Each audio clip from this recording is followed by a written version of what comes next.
Welcome to the San Francisco War Memorial and Performing Arts Center. Please take a moment to locate the exit nearest you.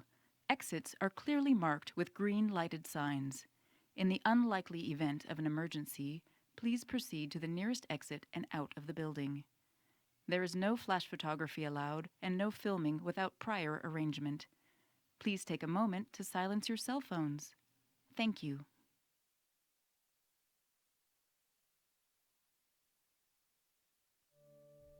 San Francisco, April 1945, a city alive with hope and possibility in the wake of World War II. A city welcoming delegates from around the world to the United Nations Conference for World Organization. For 3 months, representatives from 50 countries convened in the city's War Memorial Opera House to create an organization where nations could work together, support each other, preserve peace, and help build a better world. On the last day of the conference, June 26, 1945, world leaders gathered at the auditorium of the Veterans Memorial Hall, the very place you sit today, to sign the UN Charter. And in the words of U.S. President Harry Truman, "The Charter of the United Nations, which you are now signing, is a solid structure upon which we can build for a better world. History will honor you for it. This new structure of peace is rising upon strong foundations. Let us not fail to grasp this supreme chance to establish a worldwide rule of reason." Since the United Nations' early days, education has played a crucial role in realizing the organization's goals. Initially, the premise was that education should drive economic growth. But in recent years, that premise has been questioned with increasing urgency. And so now, some 75 years after UN delegates gathered in San Francisco, educators from around the world convene to wrestle with fundamental questions. What is the longer-term cost of an education that promises productivity, industrialization, modernity, and consumption? Who pays the price? What are the larger costs to society? And what are the ultimate consequences for the planet of such an education?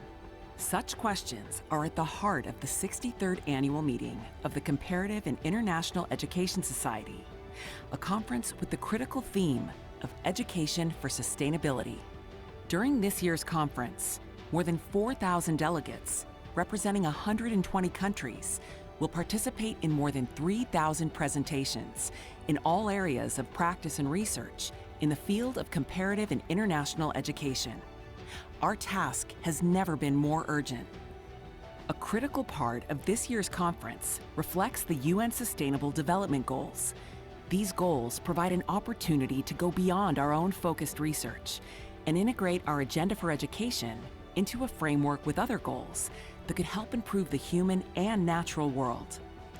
Through education, we can thwart hatred and violence, promote human rights and dignity, and help ensure the planet's survival.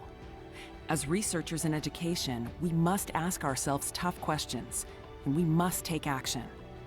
Let us start by responding to this call. How can we, at CIES, contribute to a more sustainable future?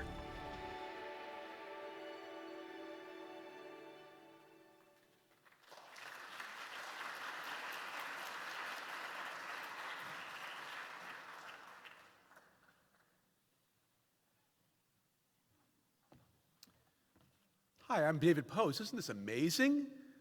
Our 63rd annual conference is meeting where the United Nations was created in 1945, hosted by the United States. We're convening where the UN Charter was signed. We're here because I wanted my colleagues to recognize and reconnect with the broad-minded and open idealism that led Americans to embrace international cooperation to avoid conflict, to debate global challenges within the UN and its educational and cultural organization, UNESCO. That's why it's so sad and misguided for my country to withdraw from UNESCO and withdraw from the Paris Climate Agreement. Americans should be more engaged, not less, with educators worldwide. The U.S. shouldn't walk away from institutions it helped create. I'm especially happy with the theme of our conference this year, Education for Sustainability. And so I'm excited to hear what UNESCO leaders will say to us here at the Herbst, and I'm looking very forward to learning whether better education can indeed support a more sustainable future for our planet. Our keynote speaker, Professor Jeff Sachs, of course, is the world's leading expert on this, and we're very fortunate he's making time to come and deliver our Kneller lecture at the Herbst. We simply didn't have room to fit everyone inside this historic space, so we've arranged for the event to be live streamed around the world and to our meeting participants staying back at our main conference hotel. The theme of our entire conference this year is meant to make us think about the UN Sustainable Development Goals. During the 1960s in the United States and then the United Nations, development just meant more consumption, more production, more education. But only recently have we education researchers begun paying attention to whether education actually brings about the things we all want, like peace, security, or environmental protection. I hope that our UNESCO leaders and our Kneller lecture will give us a roadmap so that researchers in universities and agencies and NGOs can contribute to a larger agenda for change. How can we help? What good can better education do for the planet and our children's children? Now I want to call up my old friend and colleague, Aaron Benavote, and panelists from UNESCO who will lead us through some of the answers to these questions in the first part of our program. Thank you very much.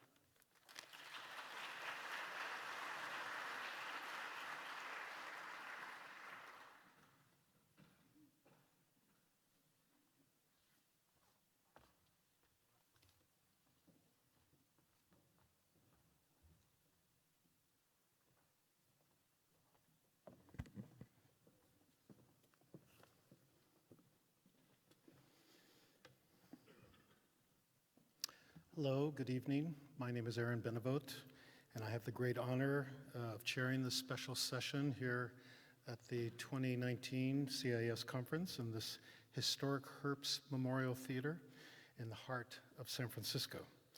This panel focuses on current global policy and education, in particular, the formative role that UNESCO has played and continues to play in supporting country articulation, implementation, review, and financing of the new policy agenda.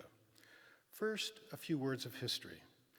Just a year after the UN Charter was signed in this building, on this stage, on November 4th, 1946, the United Nations Educational, Scientific, and Cultural Organization, UNESCO in short, was established based on the conviction that intellectual and moral solidarity of humankind and respect for justice and human rights are essential for building lasting peace. The Constitution of UNESCO states as its first objective the contribution to maintaining peace and security by promoting collaboration among the nations through education, science, and culture in order to further universal respect for justice, for the rule of law, for human rights, and for fundamental freedom. Almost 70 years later, the UN General Assembly, after years of intense negotiation and consultation, adopted the 2030 Agenda for Sustainable Development with its 17 Sustainable Development Goals, otherwise known as the SDGs, and 169 targets. This new agenda merged previous global policy priorities in the areas of poverty reduction and development, environmental sustainability, and education for all, and involves synthesis work with governments, international agencies, civil society, the private sector, academia, and the general public. When the UN member states adopted the 2030 Agenda in September of 2015, they clearly recognized education as essential for the success of all the 17 SDGs. Ambitions for education are mainly captured in the Sustainable Development Goal number 4, what we refer to as SDG 4, which aims to ensure inclusive and equitable quality education and promote lifelong learning opportunities for all by 2030.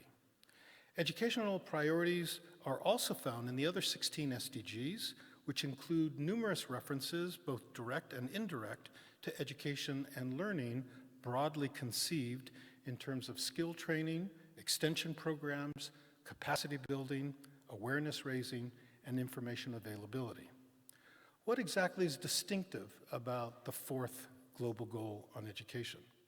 First, SDG 4 is universal, applicable to all countries and not just those in the global south. Second, it is more ambitious than previous agendas, seeking to expand and transform education systems in ways that are without historical precedent, especially in the time frame allotted to 2030. Third, it is the most comprehensive set of targets ever conceived, including targets on formal and non-formal education, early childhood development and pre-primary education, 12 years of basic schooling, technical vocational education and training, higher education, adult education, and lifelong learning opportunities. Fourth, it is more output-oriented, focusing on relative and effective learning outcomes at primary and secondary education, literacy and numeracy among youth and adults, non-cognitive skills for employment and decent work, knowledge and skills for environmental sustainability and global citizenship. And finally, SDG 4 contains a strong focus on equity, especially in and through the notion of leaving no one behind. In the run-up to the adoption of the 2030 Agenda, the global education community adopted the Incheon Declaration in Incheon, Republic of Korea, at the World Education Forum in May 2015. And UNESCO was entrusted to lead the Education 2030 Agenda with its partners. The roadmap to achieve the 10 targets of the education goal was spelled out in a document known as the Education 2030 Framework for Action, which was formally adopted in November 2015, and which provides guidance to countries and partners as to how to turn their commitments in education into action. The community involved in SDG 4 was one of the first to set up a global coordination mechanism, which is known as the SDG Education 2030 Steering Committee, and is convened by UNESCO. As a global multi-stakeholder governance mechanism, the steering committee brings together all responsible constituencies around a shared commitment, namely to act together for the achievement of SDG 4. Member states, UN agencies, the World Bank, the Global Partnership for Education, teacher organizations, civil society, regional associations, foundations, youth, and the private sector are all represented in the steering committee. The committee operates in tandem with UNESCO-led regional coordination mechanisms that are essential to support national efforts and to ensure greater harmonization between the global and the local levels. Within the overall 2030 coordination structure, UNESCO serves as the secretariat to the SDG Education 2030 Steering Committee. And as the lead agency on education, UNESCO is involved in many related leadership and coordination activities, including, for example, advocating to sustain political commitment among many of the actors, undertaking capacity development, facilitating policy dialogue, sharing and standard setting and providing policy advice, promoting South-South and triangular cooperation, monitoring progress toward the education targets, in particular through the work of UNESCO's Institute for Statistics and the Global Education Monitoring Report, and convening global, regional, and national stakeholders to guide implementation of the SDG 4 Education 2030 Agenda. With that as background, allow me to introduce our three esteemed panelists.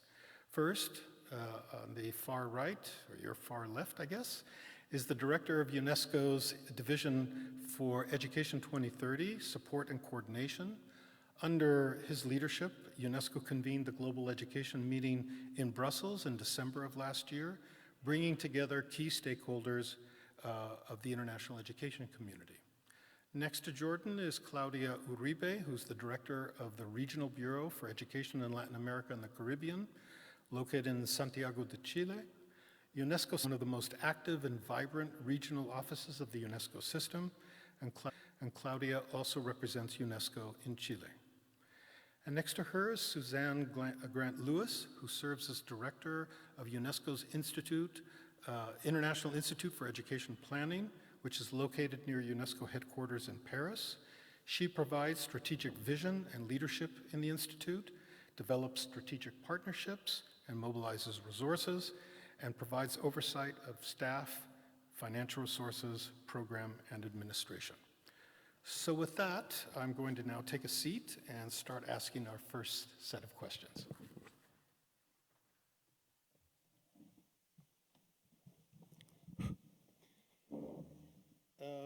Before we get started, I did want to mention, I believe that it's up here, or you may have seen it, that there's a hashtag CIES Keynote, and we would hope that in the course of this first panel, if you have questions that you would like to ask the panelists, please tweet them, and I will try to figure out something here and write some of them down and use that to ask some additional questions after we go through a few rounds. So keep questions in mind. You can ask a question, a general one, or specifically to one of the panelists. So, moving to the first round. Since we have on this panel 3 very senior UNESCO officials who represent UNESCO headquarters, the regional office, and UNESCO institutes, let me ask each one to briefly speak how they view SDG 4 from the particular location in which they sit. Maybe Jordan begins first. Thank you very much, Aaron. First, before I respond to your question, I think I would like to thank David Post and CIES for inviting UNESCO at this formal opening of the conference, especially in this wonderful and historic building. It's a real honor and a pleasure. As Aaron has already pointed out, UNESCO has a mandated role on coordinating and leading SDG 4. This was reaffirmed not only through the agreement at the UN in adopting the Transforming Our World document, but also at the Global Conference in Incheon in 2015.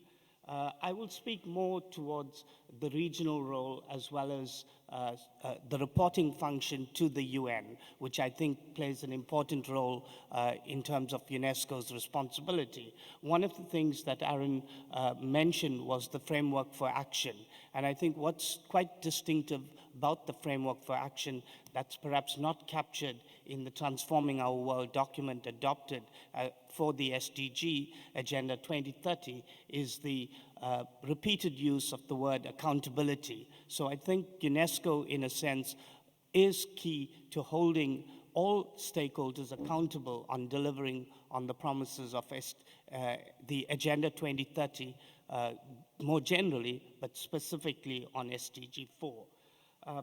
First, I think this role goes beyond just purely monitoring and evaluation, as Aaron already pointed out. It involves bringing together collectively all of the stakeholders to advance an agenda that's critical for the survival of humanity, in a sense. It's critical for the planet and for future prosperity of all.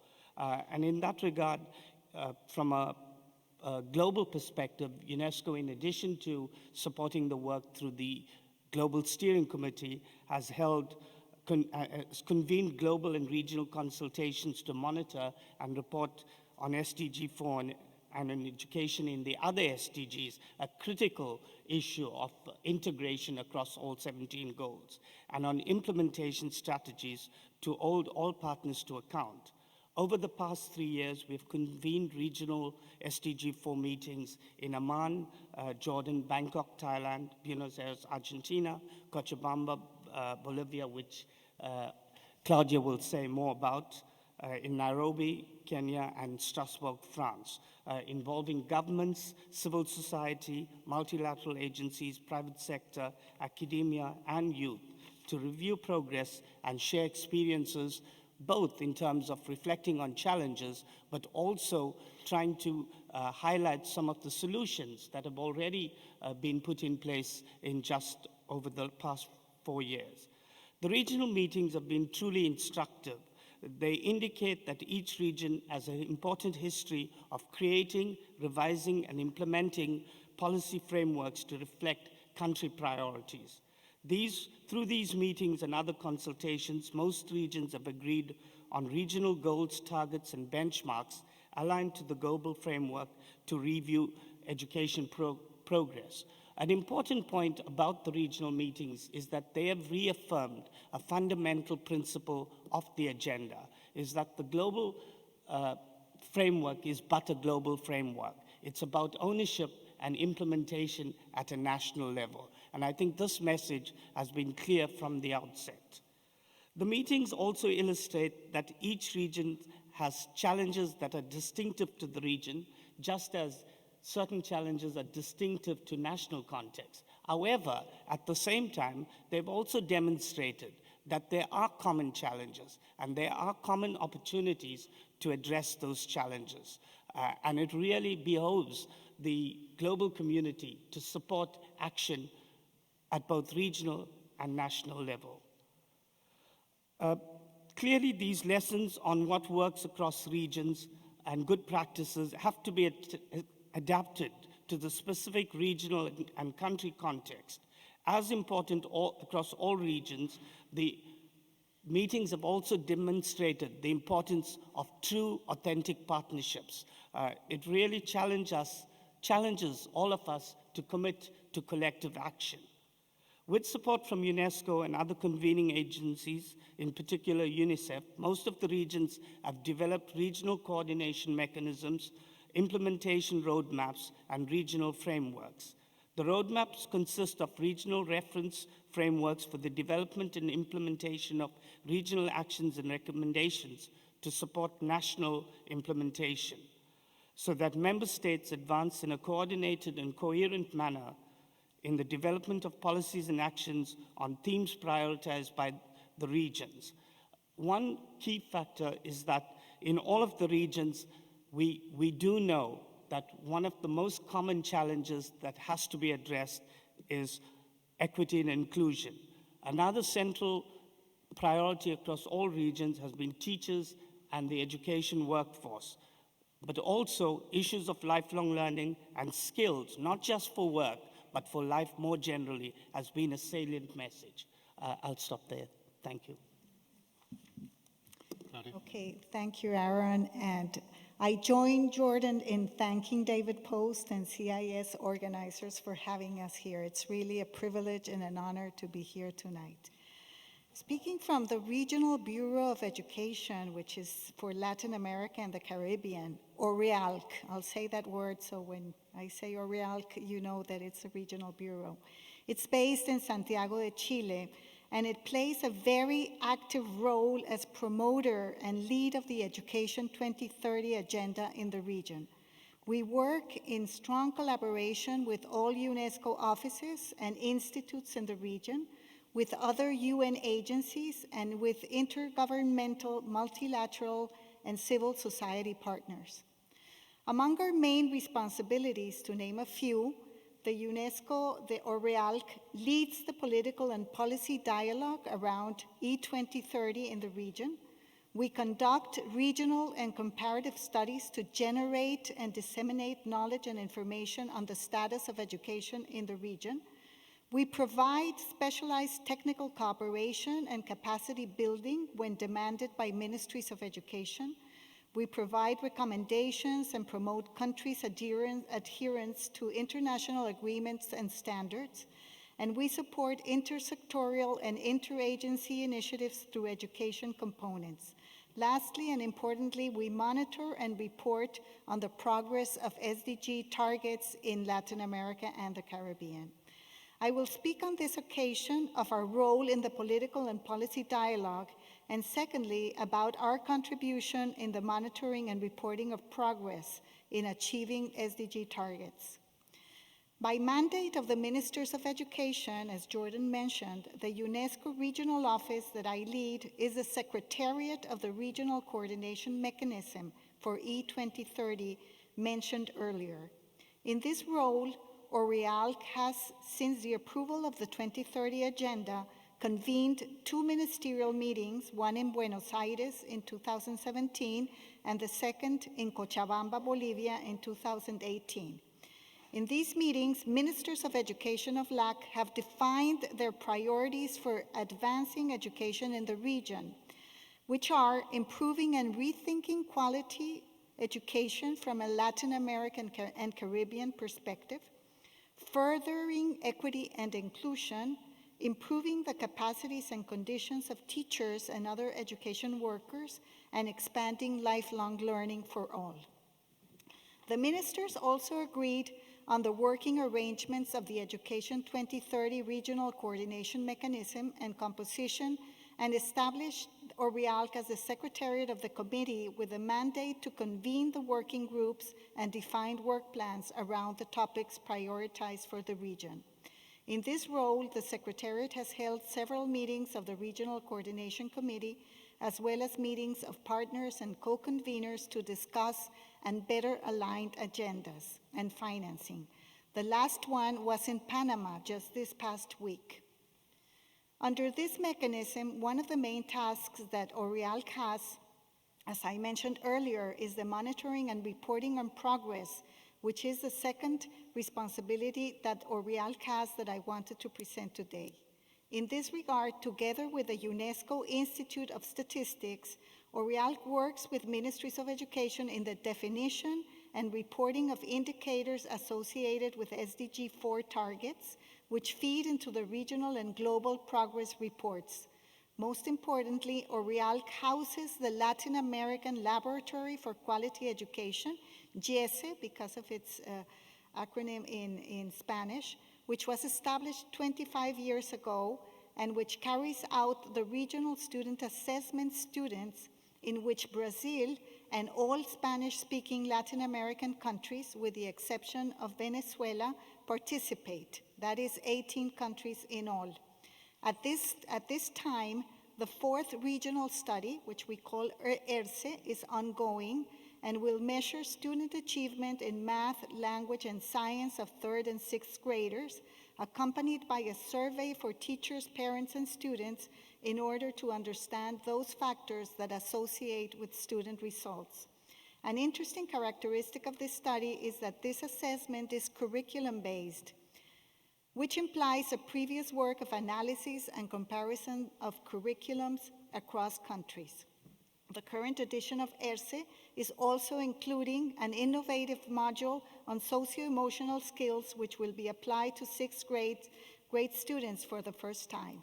This multi-country study is a huge and important endeavor in the region, which convenes all student assessment institutes and departments of ministries of education in the region and promotes a region-wide discussion on what students in the region should be learning. Results of this study will be ready in 2020. From ORIALC's perspective, we are very encouraged to see the Latin American Caribbean region making progress towards meeting many of the targets set by E2030. However, we also see big challenges ahead for the region derived from demographics, climate change, economic and political instability, which require our redoubled efforts to reinforce mechanisms for countries to cooperate and work together. Some of these challenges will be discussed more specifically in the next section of this panel. I just want to finish by saying that I celebrate this conference focus on education for sustainability, a focus that I have to say is not yet fully understood or integrated in the LAC regional education discourse, and yet is at the heart of the transformational mandate that Agenda 2030 gives to education. At ORIALC, we fully take on the responsibility to advocate for a paradigm shift in the region on what education is for. A shift from seeing education solely as a means for people to do better in life to seeing it as a means for life to do better with people. Thank you.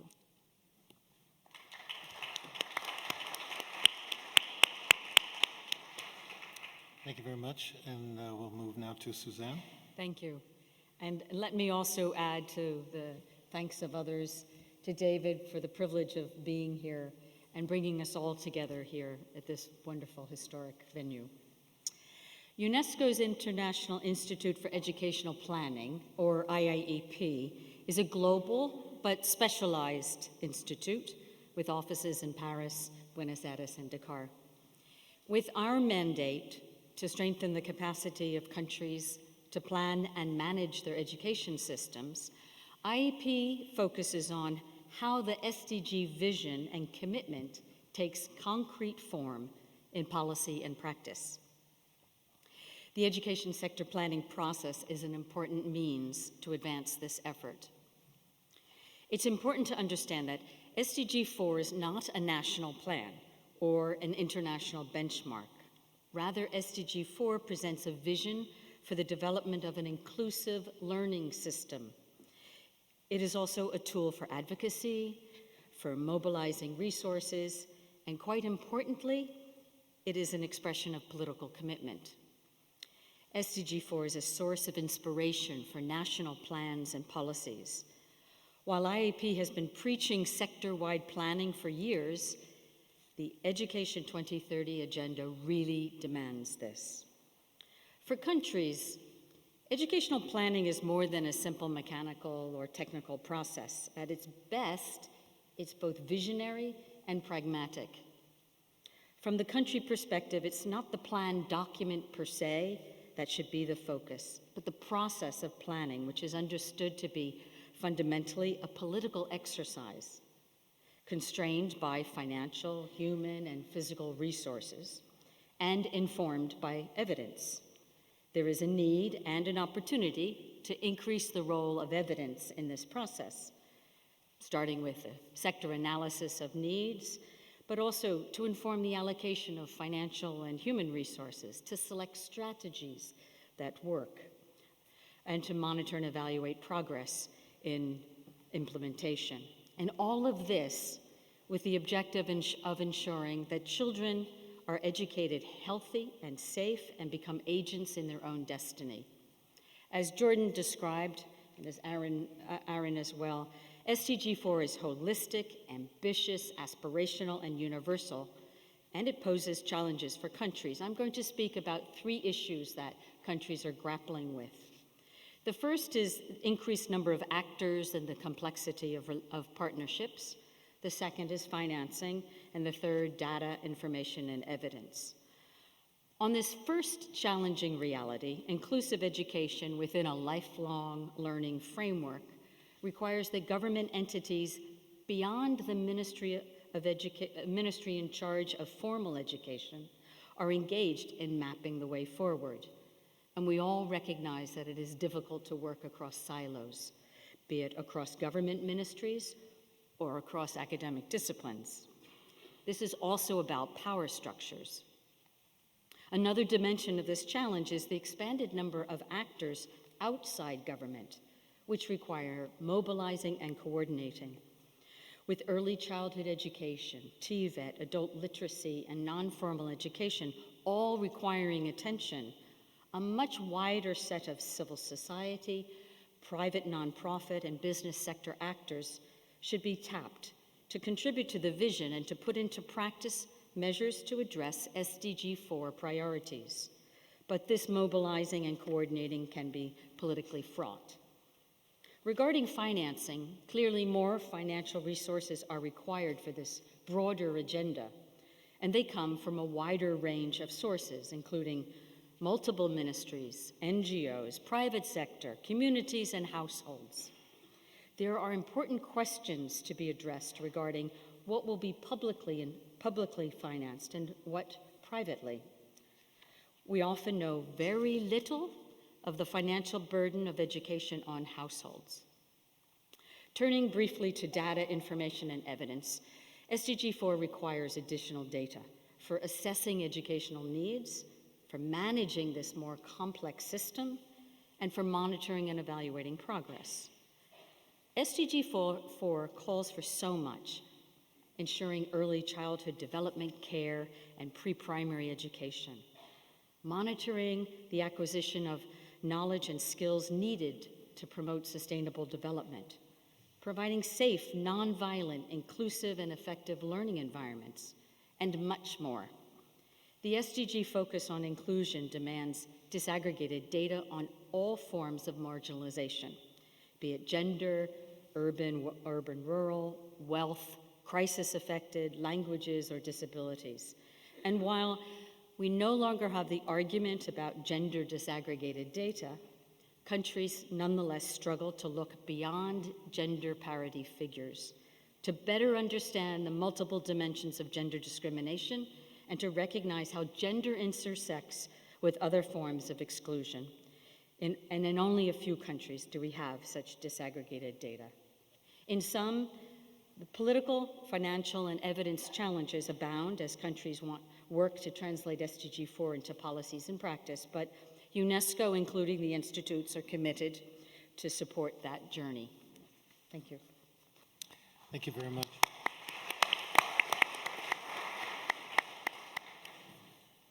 So I think it's very clear from the presentation thus far that the fourth goal on education, SDG 4, presents both a level of ambition and comprehensive agenda that heretofore hadn't existed. And so we also have a document, a blueprint, the framework for action, that I think is also fairly comprehensive in terms of the guidelines.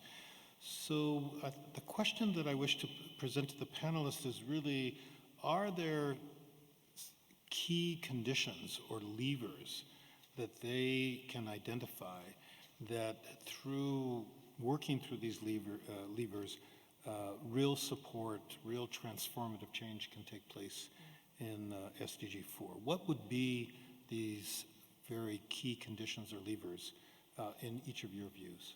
Jordan.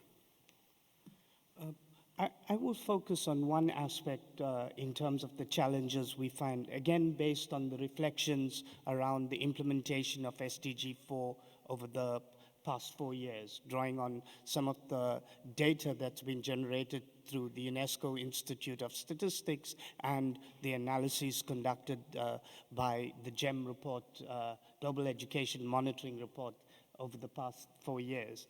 The reflections on implementation of SDG 4 underscore that we live in an increasingly interconnected and interdependent world, bringing with it new levels of complexity, tensions, and paradoxes. A world of increasing uncertainty marked by migration and massive displacement, dangerous inequalities, and rising extremism. Contributing to the uncertainty, tensions, and paradoxes, in no small measure, are rapid technological changes, changing labor markets, and increasing environmental and political challenges, with the resulting demand for new skills and knowledge for work, citizenship, and for life in the 21st century. I think this really calls into question of what we can do to use existing and new methods to address some of what I want to address specifically are the technological challenges, the rapid and accelerating change that many education systems are facing or will have to face as we develop. And I think we have to recognize that the SDG framework takes this into context, and this is often not recognized, and therefore calls upon education systems to transform so that all students at all levels are empowered to be active, responsible global citizens with the values and mindsets to build more sustainable and just societies, and with the relevant skills to engage not just in decent work, but in all aspects of life for transformation. However, our reflections with looking at the data over the past 4 years shows that in many of the targets we are lacking, and much more effort will be required. And while technology poses many threats and risks, they do also offer some opportunities, as long as we look at technology not as a solution or a silver bullet solution, but something that is part of life which we have to embrace and use as a tool in education. And taking that into account, we have 2 initiatives, one at the UN-wide level to look at this aspect of disruption that technology brings to education, and one within UNESCO, which will play out over the next 2 years. And colleague Sobi Tawil will be talking, I think, in one of the panels over the next days in more detail, but I will provide some small information about that. Coming back specifically to the question of technology, digitalization has affected almost every sphere of our lives, whether you are a child or adult, and whether you live in Paris, Doha, or Timbuktu. Even in most remote places, people take care of finances through online banking, communicate with friends via social media, and even search for potential partners on dating platforms. However, digitalization has not only affected our private lives, but also our world of work and education. Many commentators on the future predict that 2/3 of all jobs that will be available for students in 15 years do not yet exist. Most new jobs are expected to be more knowledge-based and highly demanding service-oriented jobs.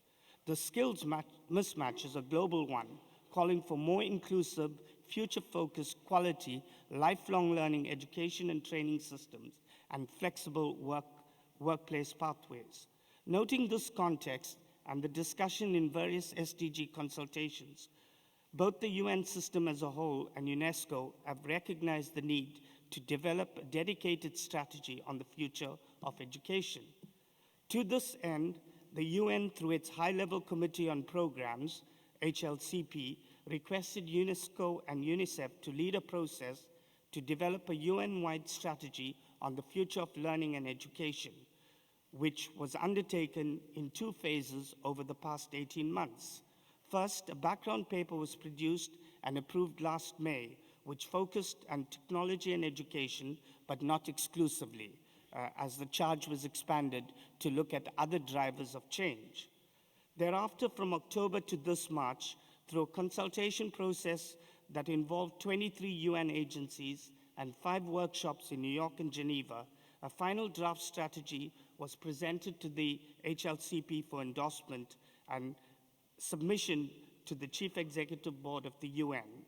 Similar background papers and strategies were developed on the future of work and on artificial intelligence by ILO and ITU respectively. The future of education strategy covers 5 themes. 1, ensuring equity and empowerment and support for learning by the most marginalized. 2, ensuring an appropriate depth and breadth of relevant skills acquisition and activation. 3, enabling flexibility and continuous learning through the life cycle. Promoting and ensuring appropriate and synergistic use of emerging innovations. And lastly, enhancing effective partnerships. I'll just take 1 more minute to talk about UNESCO's efforts in this regard. UNESCO is launching its own The Futures of Education project, which aims to generate global engagement and debate on learning and knowledge in relation to the multiple possible futures of humanity and of the planet. The project proposes 2 interrelated tracks for doing this. First, the establishment of an international commission of eminent personalities and thought leaders of diverse expertise and perspective from the worlds of politics, academia, the arts, science, and business. Second, a broad process of engagement with multiple stakeholder networks and platforms to ensure the insight of youth, educators, civil society, research policymakers, and technology partners. This commission will present its analysis and recommendations in late 2021. One last point to make in all of this. I think the lessons of the consultations of the past 4 years have indicated that we do have to proceed beyond technocratic solutions. We have to look at these as human problems with human solutions. So whatever the discussions are around artificial intelligence and technology, they have to come back to the fact that we have to use human imagination to solve problems that are human in nature and often generated by humans who are the most privileged. And I think this is something that we have to really take forward within these 2 initiatives, both at the UN-wide level and within UNESCO. Thank you very much. Claudia. Okay.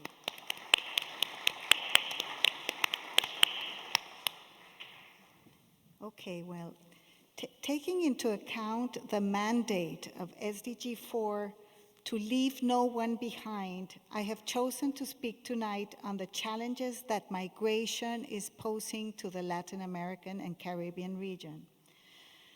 In that regard, Latin America is living one of its major humanitarian crises in modern history, derived from the displacement and migration of thousands of people in the last 3 to 5 years, which involve most countries in the region either as countries of origin of migration, transit, or destination. The most severe case being that of Venezuela. The political, socioeconomic, and human rights situation in Venezuela has led millions to migrate to neighboring countries and elsewhere in Latin America and the Caribbean. According to estimates by governments in the region, the number of Venezuelans who have left their country increased from 700,000 in 2015 to over 3.5 million in 2019. The Organization of International Migrations and the United Nations Agency for Refugees suggested that by December 2018, approximately 5,500 people were leaving Venezuela each day. Of all of those who have left Venezuela, approximately 950,000 hold residency permits in other countries in the region, but approximately 365,000 have sought refugee status, while the rest are in transit to their destination countries or in an irregular migratory situation. Irregular migratory status leaves Venezuelans with restricted access to services, impeding their exercise of their rights in many countries of the region, including the right to education. My office, ORIALC, has drafted a regional migration strategy as a complement to the humanitarian response to the crisis that is led by many other UN agencies.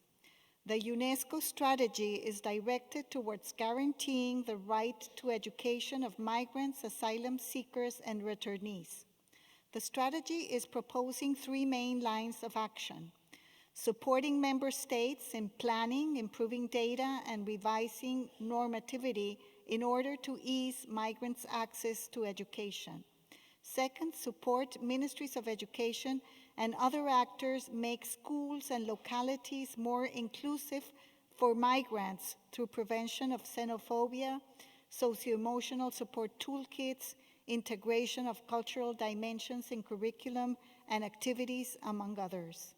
And third, advance in the implementation of international conventions of recognition of studies, titles, diplomas, develop equivalency frameworks for primary and secondary students, and develop qualification frameworks to recognize and certify knowledge and skills that migrants arrive with. The strategy relies on the full engagement of member states and of many institutes and UNESCO units, such as the UNESCO Institute for Statistics, our Institute for Higher Education, IIEP, as well as other UN and intergovernmental agencies. Perhaps the biggest challenges in this regard is changing mindsets to accept the inclusion of migrants as human beings with rights. Thank you.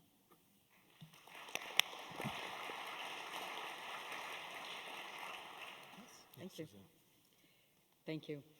Aaron, you'll recall in my opening remarks, I spoke about the increased complexity of an education and training system that's to respond to Education 2030 agenda. And I think it's critically important that we strengthen systems. And I'm going to speak about 3 levers. We strengthen systems through strengthening the capacity of individuals working within them.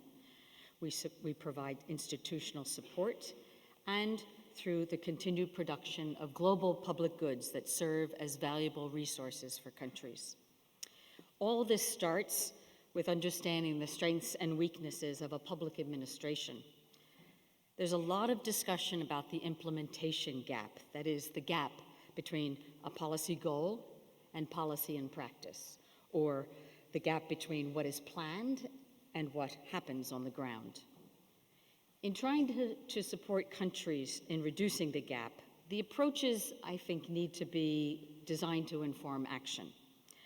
I'd argue that for accompanying a ministry or government through an institutional analysis which looks at the capacity to implement. IEP has found this to be a productive exercise to address the constraints to implementation, but also to identify the capacity development needs. This approach examines individuals, organizational units, and the public administration more generally, all within a context, a political, economic, and social context. We ask questions such as what qualifications, experience, and incentives are in place for individuals? What internal management structures, resources, and accountability mechanisms are operating at the organizational level? And to fulfill what mandate and what tasks? UNESCO also assists with improving policy design and implementation through policy-specific applied research. Studying a policy across multiple countries, such as per capita school grants, a very commonly used policy. This cross-country approach yields valuable lessons for both the design and the implementation of policy. UNESCO tries to ensure that such guidance that comes out of this is developed into a global public good that is accessible to all countries and partners. UNESCO is engaged in the production of numerous global public goods. Among the best known are the internationally comparable statistics prepared by the UNESCO Institute for Statistics and the critical independent analysis provided by the Global Education Monitoring Report. IEP also produces global public goods to support a country in improving its policy planning and management. These goods take various forms, from methodological guidelines for preparing national education accounts, guidelines for conducting a corruption risk assessment in education, policy guidelines for designing and implementing external quality assurance systems for higher education. And they also take the form of open access training modules. A focus on capacity development is quite critical. Strengthened capacity makes a difference, and we found it results in greater ownership, initiative, and innovation. And I'll give you an example. IEP's technical support to the Ministry of Education in Senegal on the design of a simulation model is a good example. Colleagues in the ministry with new skills and frameworks went on to integrate the model into the ministry's functioning and developed it further to allow the ministry to cost the education sector plan, to automatically produce the plan's budget in the formats and nomenclature needed by the Ministry of Finance. Their enhanced technical capacities delivered considerable efficiency gains, but it also is what helps make Senegal a leader in the West African Economic and Monetary Union's shift in public financing practices. We also know that facilitated peer learning across country cohorts combined with formal training is effective. So there are many levers that we can bring to bear across the UNESCO institutes and entities. Thank you. Thanks very much, Suzanne.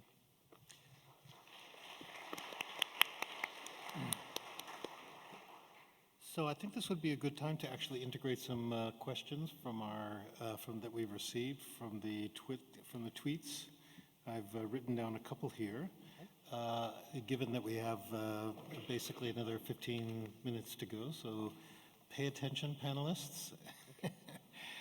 The first question is essentially arguing that unlike, let's say, the many decades in which UNESCO was the key player in promoting the years of compulsory education in many parts of the world, there are now many other players that are involved, many of them from the private sector.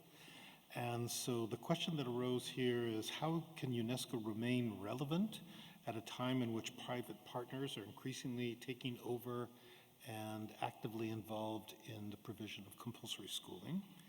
And related to this, can UNESCO be sufficiently agile to be an effective capacity building agency when there are other actors that are actively involved in these processes?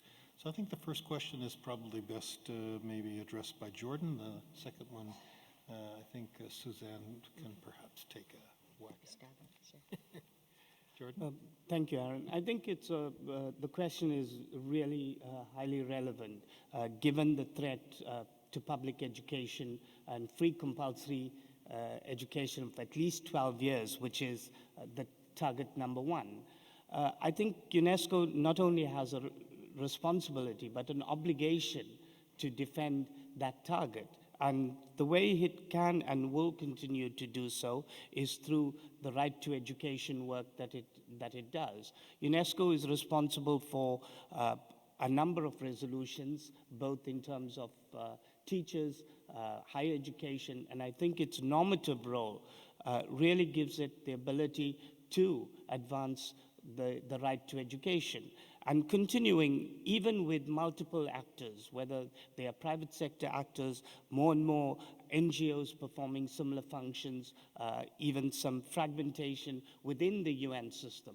UNESCO, as support directly to ministries of education, it's still, I think, throughout the world, has the trust of many ministries of education and political actors, particularly in the global south. And I think that trust and confidence in UNESCO is really an obligation to deliver on the right to education. And in a way, I think helping governments set regulations that are enforceable is a key role. And I think this also links to the work that we do across the institutes through IIEP, but also if we look at the role of the UNESCO Institute for Statistics in terms of the reporting on resolutions, reporting on the SDG 4 obligations is a way in which UNESCO can hold people to account to deliver on the promise. Thank you. Suzanne? Okay, thank you. Sorry, you have to come right back. Huh? That's okay. So the question was, can UNESCO be sufficiently agile to provide capacity development when there are many other providers available? And I would say, yes, definitely. And if we can't, then we should not be here. UNESCO entities exist to serve member states of UNESCO. It's governed by all the member states. And if they did not have needs, then they would not need us. However, I think that although there are many training providers, it's not quite accurate to say there are many capacity development providers. And many of the training providers are not tied to learning by doing or into the specific needs of individual countries and different parts of the government particularly. I think what our experience has been that there are many consulting firms and organizations who will provide support in the same areas that IAP provides, but they don't take a capacity development approach. For us, a successful engagement is long-term, but one in which our role changes. Our role is lighter and lighter. And we can see this in a country like Afghanistan, where we've been working intensively since 2006. We've trained many education planners in the ministry. They are now have created on their own initiative a training institute, the National Institute for Educational Planning, in Kabul, so that they can train regional and district people about training and about planning and administration. And they need us less and less when it comes to education sector planning. And for us, that's a great success. At the same time, we work with many partners. It is important to work with academia, NGOs, et cetera. But I think UNESCO Category 1 institutes are particularly agile. They were designed to be agile. They have some autonomy. They can enter into agreements, and they're known to be responsive. So I think that there's still a comparative advantage of different parts of UNESCO. Great. I'm going to ask another question that came up here, and I'm going to direct to Claudia. because I think that the Latin American region is one in which generally you could say that the kind of measurement and monitoring has been going on for quite a while in various ways, and certainly ministers of education in Latin America have been interested in looking at quality education over a long period of time and issues around equity, of course. So the question that came up was, are countries successfully reporting on SDG 4? To what extent do they have hardships? Or, in a region in which there is considerable capacity, and in fact, you mentioned, the learning assessment that, UNESCO or LIAC has been involved in. So are they able to meet the challenge just in terms of the reporting and monitoring challenge in general around SDG 4, which is so ambitious? And in particular, there was another question about, are there any assessment tools that have been developed in particular in relationship to target 4.2, in other words, around early childhood development, which is obviously becoming a much higher priority, or at least many people are making arguments in favor that it become a much higher priority than it has been in the past. So I wonder if you would take one or both of those questions on. Okay. Well, I must say that there has been a lot of progress in Latin American countries to be able to report on the targets of SDG 4. However, I also have to say that the set of indicators that we have for reporting progress many are still in the making, and there are areas of SDG 4 that require the development of new indicators. There's a target in SDG 4 which I believe is the heart of the transformational mandate for education that the Agenda 2030 gives, which is 4.7, and it's the target that speaks about every child having education on sustainable development, on global citizenship, on healthy lifestyles, etc. And it has been, the work of developing indicators for that goal, which, as I say, it's the transformational heart of education under this agenda. These indicators are in the process of being developed and of being understood in the region. I think there's also an effort, an ongoing effort to conceptualize what this specific target means for the region and how it is going to be measured. In terms of the traditional indicators of access, of learning, which is, it's making progress, although it's limited, there has been a lot of progress in reporting on the achievement of these targets. Thanks very much. So I'm going to take one last question here. We'll figure out who is best situated to provide an answer, maybe more than one, which really has to do with the issue of financing that we've only touched upon in passing. And as a colleague of mine mentioned in one of the sessions earlier today, one of the interesting, as it were, contradictions in the fourth global goal is that we have this very ambitious agenda, and on the other hand, the kinds of resources, the financial resources that are available, at least from international sources, have either leveled off or actually dropped. And so the question then becomes, to what extent can we mobilize financial resources at the national level? And the question then becomes, what would be the role of UNESCO in facilitating and helping to catalyze resource mobilization in countries in order to achieve such an ambitious agenda? And I wonder if maybe Suzanne and Jordan, or any of you who would like to begin? Sure. This will be the last set of responses then. Okay, thank you. So, a couple of thoughts on financing this ambitious Education 2030 agenda. Governments will always be the major source of financing for education, and as Jordan said, the United Nations believes education is a right and that the governments have an important responsibility there. Having said that, Two things. We're not very good at making efficient use of the financing that's there, and so there's some savings to be made there. But we also really don't understand other sources of financing within the country. I mentioned this methodology for national education accounts, and without getting into too much technicality, we look at the public resources, we look at the private resources, which are primarily households, and external resources. And it's incumbent upon us in UNESCO to help countries better understand who is paying for what and how that connects to SDG 4's equity agenda. It was quite shocking to find in the national education account analysis in Uganda, for example.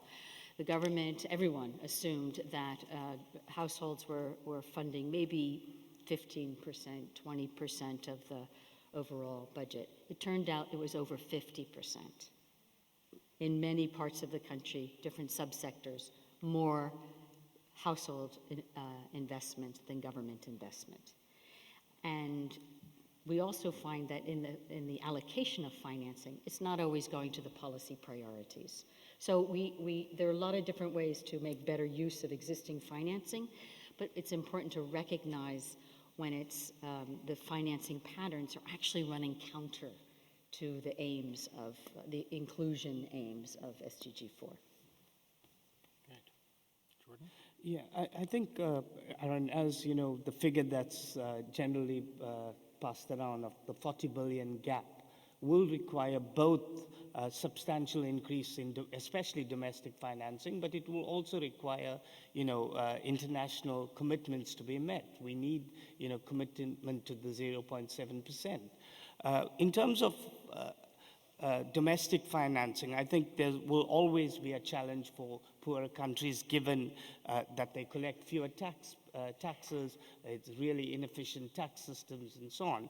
But I think soon after the adoption of the SDG agenda, clearly the Addis Ababa Action Agenda provides a global framework for financing sustainable development that includes important national commitments on scaling up the funding for education. And I think it's really a tragedy that even though we have agreed benchmarks of 4 to 6% of GDP and 15 to 20% of national budgets, we find that, according to a GEM report, almost 60% of countries are not meeting the 4% benchmark. So it's really, I think, requires all around public and global and national pressure to hold governments to account to raise the funding to meet those benchmarks that they've agreed to.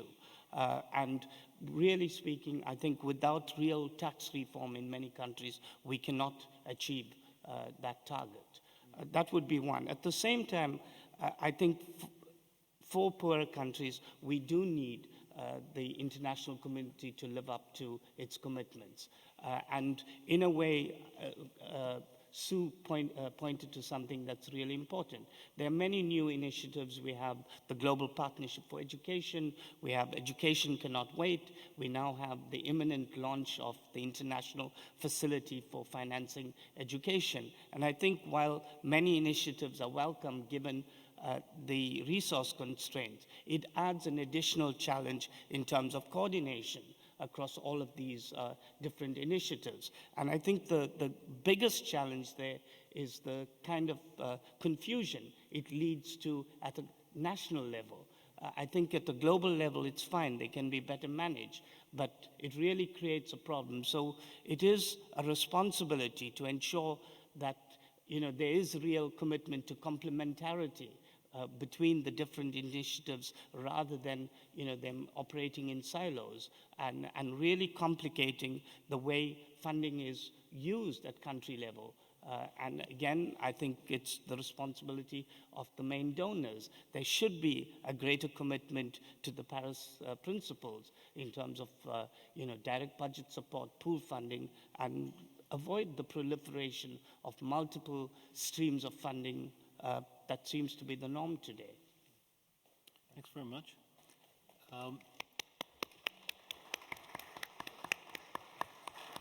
Claudia, do you want to say something in terms of the kind of a regional perspective on this issue? I just want to say something about your first question about whether UNESCO can stay relevant. Okay.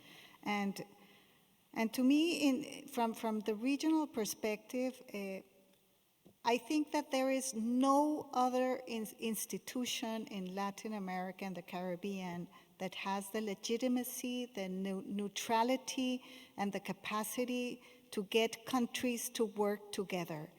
And this is not minor, given that today our global problems require joint action from countries. So in that regard, I think that UNESCO's relevance is higher and more important than ever.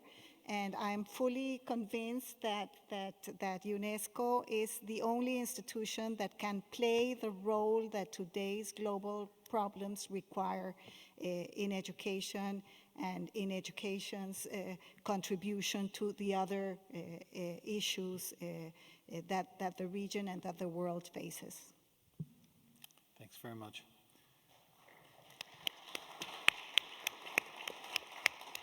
So I have a feeling that we haven't answered all of David's questions that he started, that he charged us with at the beginning of today, but we would want to thank once again David for inviting colleagues from UNESCO to present some of the ongoing activities and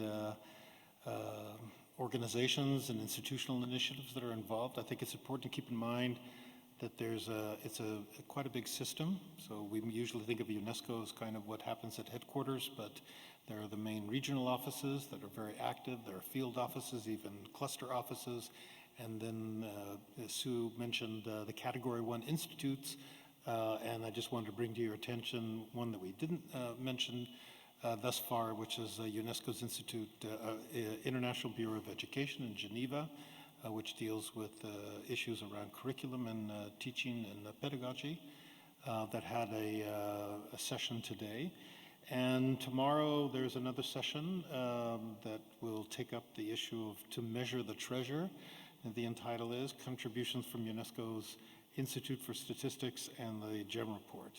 That takes place at 11:45. So I think with that, we'll bring this first panel discussion, and I would like very much to thank my colleagues and panelists for their responses to the questions. I think we were able to provide a lot of rich and interesting, broad, different perspectives on some of the issues that that we wanted to bring to everyone's attention. I've been asked to inform you that we have a 10-minute break where you can stretch, you can whatever, if you need to walk around a little bit to stretch your legs. We'll be convening again at 8 o'clock, which is in a little over 10 minutes, and we will then hear from our keynote lecturer, Professor Jeffrey Sachs. So with that, thank you very much, and we bring this to an end.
Are we ready?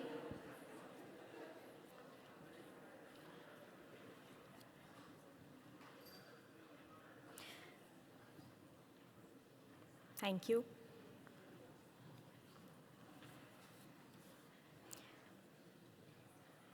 So David has given me actually a very difficult job to do, to introduce Jeff Sachs and summarize his work in 5 minutes, and it's just going to be impossible. Professor Jeff Sachs is a world-renowned economist and is amongst the Times top 100 most influential world leaders. But I guess you've seen all that in and about his stellar work in the internet. So this introduction is going to be very personal. It's going to be my perspective on Jeff Sachs' work. So last week I was in Burundi. Let me start with a short story, a real life story. I was in Burundi last week and talking to the Ministry of Education, and Jeff was to do a talk. So after the talk, there were all these murmurs going on, and I was like wondering what's happening. So this person stands up and says, we see Jeff Sachs as a SDG warrior. And we see him as the advocate for SDGs for Burundi. And I think that was such an apt description of who Jeff Sachs is and his work. And that's, still, so I thought of, bringing this up here in this platform to tell you that over the past 8 years that I've known him, he has really been a warrior for making sure that things happen for the marginalized. And one of his initiatives, talking of education for sustainability, is basically focusing on educating people and motivating people, coordinating their actions around making the SDGs possible. And one of his initiatives is about funding the SDGs. And so it's called Move Humanity. And he is trying to mobilize or galvanize the global funds so that all of the SDGs is possible. And why is that important? Because as we know, and in the panelists also, in the earlier panel also, we saw that financial crisis is a big problem that our countries face. And so how can we mobilize the global funds that are around to make sure that SDGs is possible? That's something which is very core to Jeff's work.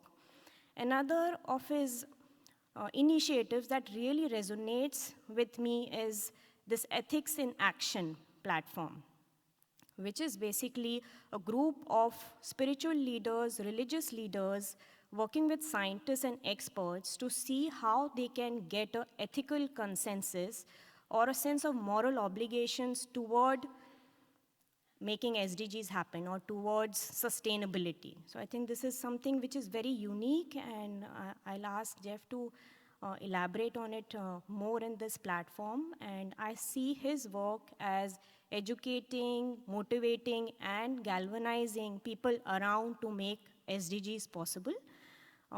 So having said that, I think let's have very difficult questions ready for Jeff. And here is the tweet, which is basically CIES Keynote. I will be looking at my Twitter account and seeing what questions come up. And here is our chance to really ask difficult questions for Jeff. So please welcome Jeff Sachs, who's our keynote speaker for today.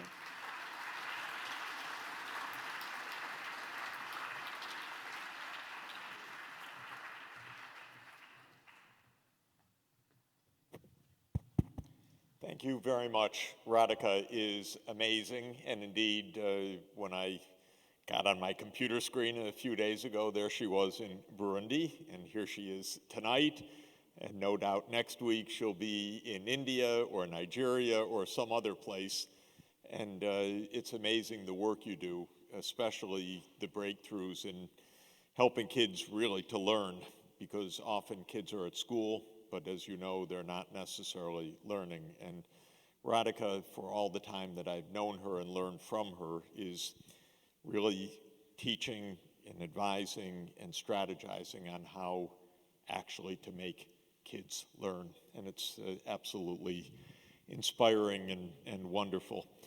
And I know that people have come from Burundi and from all over the world to be here, so we are a room of jet-lagged people. So get your blood flowing, and I will try to stir you up a little bit also. because if I have one, and I do have only one complaint about the education community, it is you need to fight harder for resources. You're too nice. Teachers and educators are too nice. And in the meantime, you are the voice and the hope for the children around the world. And we know when the real drama for us is that 250 million kids in school age are not in school. That's a drama. And every one of those young children now will bear a lifetime of burden if they don't get to school. Especially in the 21st century, without the grounding of an education, what is the future going to be for any child anywhere in the world? And especially as technology is replacing work of lower skilled, less educated, or non-educated people, the drama of getting an education that works and that makes sense is really the essence of the chance for finding a place in society in the coming years. And so I want to speak with you and to you. You are the educators, the lead professional association. We need to figure out how to make SDG 4 really work. In fact, we need to make all of the SDGs really work because our lives and the future depends on it. The reason the world adopted the Sustainable Development Goals is that sustainable development does not take care of itself. As a concept, it has a basic meaning. The basic meaning of sustainable development is that all societies should be adequately prosperous to meet economic needs. They should be socially just so that everybody is part of that prosperity. And they should be environmentally sustainable.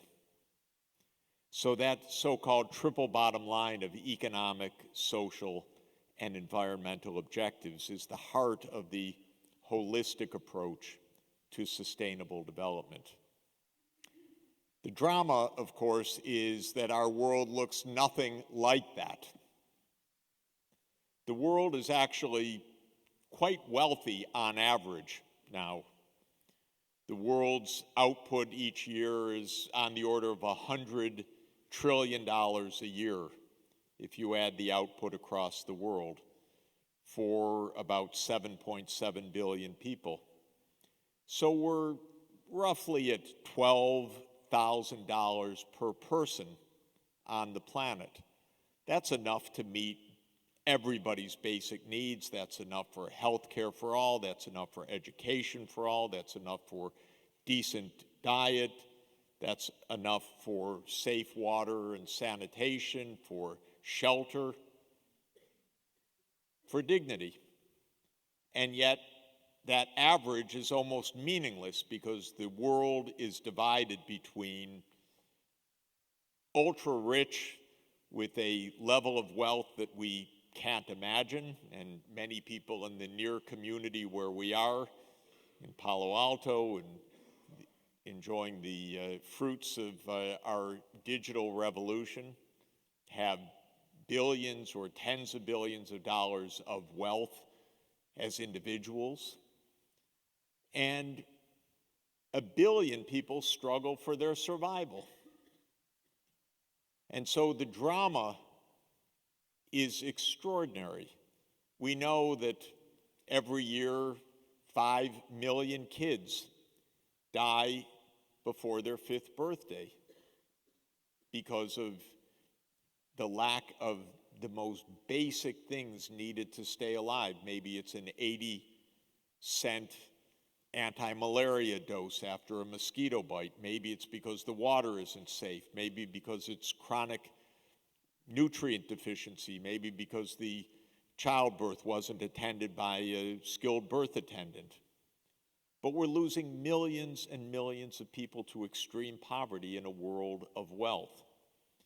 And of course, at the same time, this world of wealth is causing havoc on the physical planet with multiple unprecedented, interconnected environmental crises.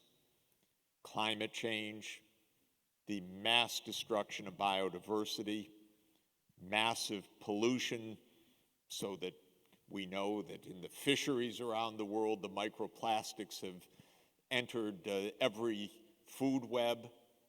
We know that millions of people are dying prematurely because the air is simply too dirty to breathe safely.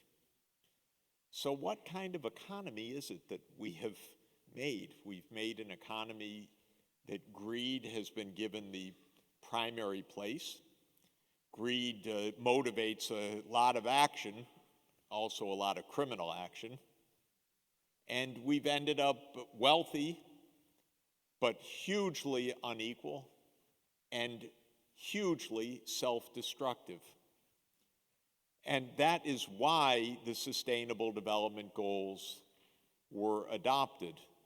Not really because they're nice things to do, but because we are desperately in need of a different course of action. It's a bit exciting to be in this hall where the UN Charter was adopted, because that fundamentally is still our best hope for survival. And the UN Charter that was signed here 74 years ago, the UN will celebrate its 75th birthday next year, is a charter that at least gives us a hope of not killing each other and not falling off the edge of the planet through conflict. And 3 years after that charter was signed, another major charter was signed, the Moral Charter of the United Nations, and that is the Universal Declaration of Human Rights, which was signed in 1948, 71 years ago. And you will recall that in that charter, education was declared a basic human right. And so the Sustainable Development Goals at their core are yet another attempt to implement basic human rights that have been recognized for more than 70 years but have not been achieved. We're still struggling to achieve the basic ethical standards of a decent planet, one that is ethical enough to stay alive, to not destroy the physical earth, and not to leave 250 million kids of school age out of school and millions dying of extreme poverty every year. This is our basic struggle. Well, the SDGs are 4 years in existence with 11 years to go, and we're not winning this battle. We are not winning this battle. And in the education sphere, we have a real drama. And the drama is that we are not meeting the basic standard that is set, that every child should have a decent, quality, and free education through at least the secondary level. This is not a claim that somehow households are supposed to find the way to scrape the means together desperately so that their children can get an education. And we know that countless millions of households have no chance to do that. what SDG Target 4.1 says is free, equitable, and quality education for all boys and girls at the primary and secondary school level. And the data are absolutely alarming as to what our situation is today. As I've mentioned, roughly 250 or 260 million kids of school age not even in school. That is approximately 60 million at the primary age not in school, 60 million at the lower secondary not in school, and roughly 120 to 140 million at the upper secondary level not in school. And I can tell you as an economist, watching the trends on technology, all of those kids are going to face a harrowing future unless we get them back in school and also ensure that all the kids that are coming to follow them are able to stay in school and get the education promised to them, and promised to them already 71 years ago when education was declared a basic human right. And you'll recall that SDG Target 4.2 says not only primary and secondary level, but that every child should start with early childhood development, preschool, for cognitive development, for brain development, for socialization, so that the kids have a chance when they get to school to be able to thrive in school and to complete the education. So this is really a big deal. Work with me to find out how we can accomplish this. What are the barriers and how can they be overcome? I'm an economist, so I sniff the money. And that, to my mind, is the major barrier. Where are the kids not in school? In the poorest countries, not surprisingly. They're not in school to a significant extent because their governments cannot and do not invest adequately to provide the schools, the physical structures, the teachers, the facilities, the safe environment to enable the kids to be in school.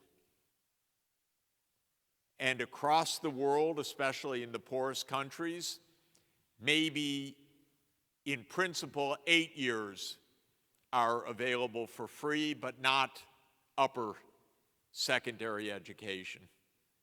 And even with the years that are supposed to be available for free, the facilities aren't there, or there's absolutely no supplies, or there's no qualified teacher at all. So the school is shuttered, or there's no running water, there's no hygiene, there's no safety for the kids to get to school. Maybe they have to walk several kilometers in order to get to school. We're not accomplishing the basic task, and it will not happen by itself. And for the poorest countries, it can't happen unless the rich countries do something different. It's just the hard arithmetic of extreme poverty. Let me give you, in the simplest possible way, just an indication of why that's the case. Suppose to get a trained, college-educated teacher, teacher's college trained teacher in a rural area. Maybe the salary realistically is $4,000 or $5,000 annual. And maybe in a decent class where the kids can learn, it would be 25 kids. So that would be on the order of $200 per child for the teacher. And just to pull a number out of the air, but not unlike what UNESCO calculates in a far more sophisticated way, the teacher salary might be half of the total for the education system. So maybe a basic education would be $400 to provide the minimum education for 1 year for a child, $400. Of course, it will vary from lower school to upper school, but just to work through a simple example, $400 per child. And in a typical low-income country, in a sub-Saharan African country these days, the school-age population is a third or even 40% of the total population. So if the cost per student is $400 per year, the cost per capita might be 40% of that, or 35% of that. Say $150 per year per person in the population, taking into account the student population ratio. Now consider a typical poor country. A poor country has an annual income perhaps of $800 per capita or $1,000 per capita. If the cost per person in the country is $150 for the education system, and the income level of the country is $1,000 per capita, that means the cost to provide education for all the children would be 15% of the national income. But how much does a poor country collect in total taxes? Typically, the answer is 15 to 20% of national income. So this little example is meant to show that the education budget would exhaust the entire budget of the country in order to cover the basic education needs. Of course, that's not how the budget is actually going to be set. Education will get its piece, healthcare will get its piece, public administration will get its piece, the military, defense, security, police will get its part, the courts will get its part, water and sanitation, roads, power, other infrastructure will get its part, electrification. So maybe for education, the budget will turn out to be, if we're lucky, 4% of GDP. And at $1,000 per capita GDP, that would be $40 per person. But we just calculated that basic education coverage might need $150 per person, not $40 per person. The meaning of all of this is that very poor countries cannot afford SDG 4. Of course, then the answer is they're told, we can't do it, parents, you do it. And maybe some small proportion of households can do more. But in a poor country, the bottom half of the population will be absolutely unable to fill that gap. First, the girls will go out. Maybe the one son will be enabled to continue, maybe through 10th grade, maybe to high school completion. But the girls, no chance. And we'll end up, as we do in poor countries, with 20% secondary completion rates, typical throughout sub-Saharan Africa. The share of 20 to 29-year-olds in the poorer countries of Africa right now is between 10 and 20% of the 20 to 29-year-olds. What kind of jobs do you think they can find when we know that jobs, even for those with a high school degree, are disappearing faster than we can turn around these days because the machines are doing more and more of it. And what used to be the pathway to development for a poor country, to work in an assembly operation, to work in assembly of an electronics motherboard or an apparel stitching assembly, is now being done by robots anyway. So those jobs are disappearing. And mechanization of agriculture is accelerating beyond what we can imagine. So even the jobs of physical labor on the farms are going to disappear. So what is the chance when kids won't have an education? They will not have a future. And then we'll wonder why demagogues are able to recruit child soldiers, or why there's mass migration, or why there's violence and instability, or why there's hunger. And then when there is what happens to the politics, we end up with fearmongers, with demagogues like in this country. As nasty as can be, psychopathic, closing borders, ripping kids out of parents' arms, not asking why are kids migrating from Central America, but rather lock them up, separate them from their parents. It's a very cruel world if we don't think ahead. A rich world, but a cruel world. And that's why I don't want you to be so quiet, because you're seeing that the kids are not in school.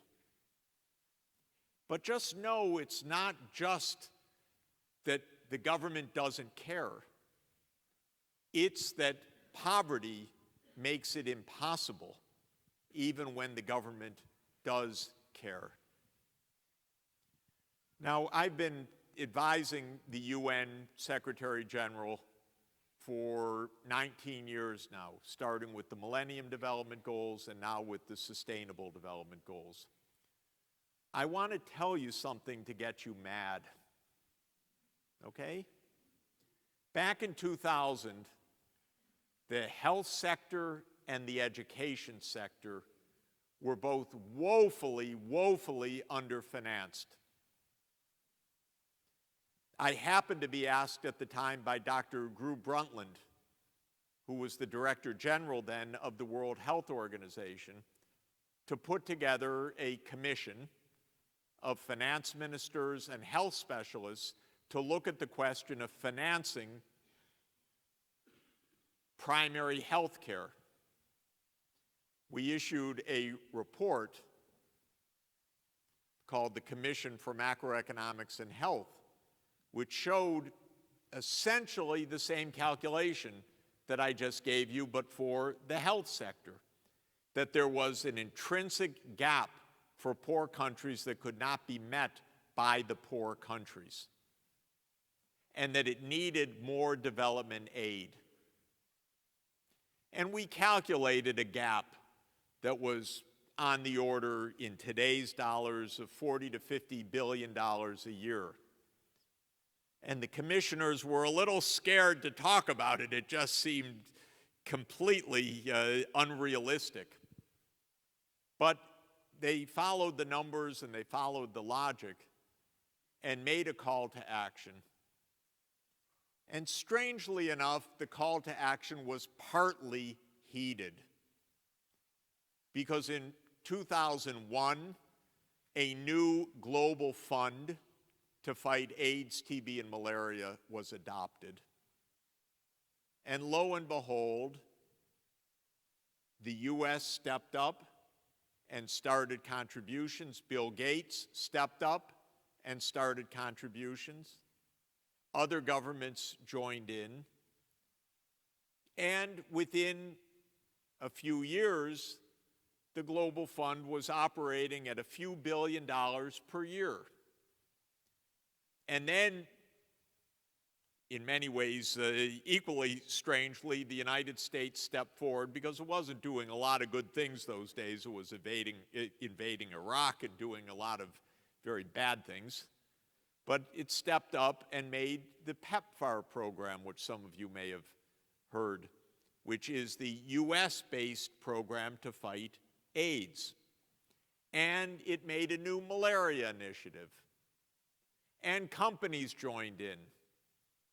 And when this was added together, within a few years, development assistance for health had increased by $10 to $15 billion a year, actually. Well, at that point, I was special advisor to Kofi Annan for all of the Millennium Development Goals.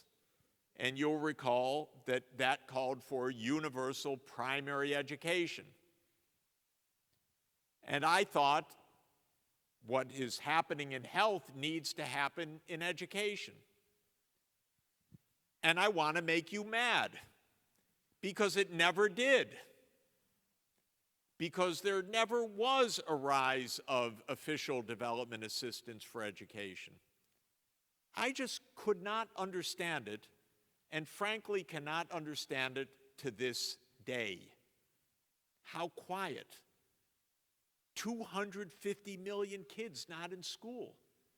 Where is the global commotion? Where is the outrage? Where is the urgency?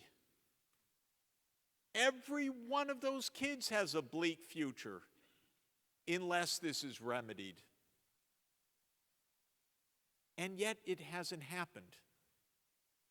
And I want to tell you something. It's not happening still. Gordon Brown, the former Prime Minister of the UK, had a commission on financing education. And it did good work, good professional work. And it identified a huge financing gap to meet universal secondary education. It identified a financing gap on the order of $40 to $50 billion a year. And UNESCO did good analytical work. And it identified a financing gap on the order of $40 billion a year. And what's being done about that gap?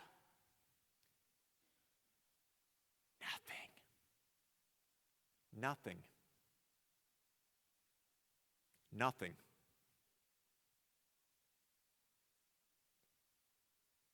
Let me tell you, what is being done is not solving the problem.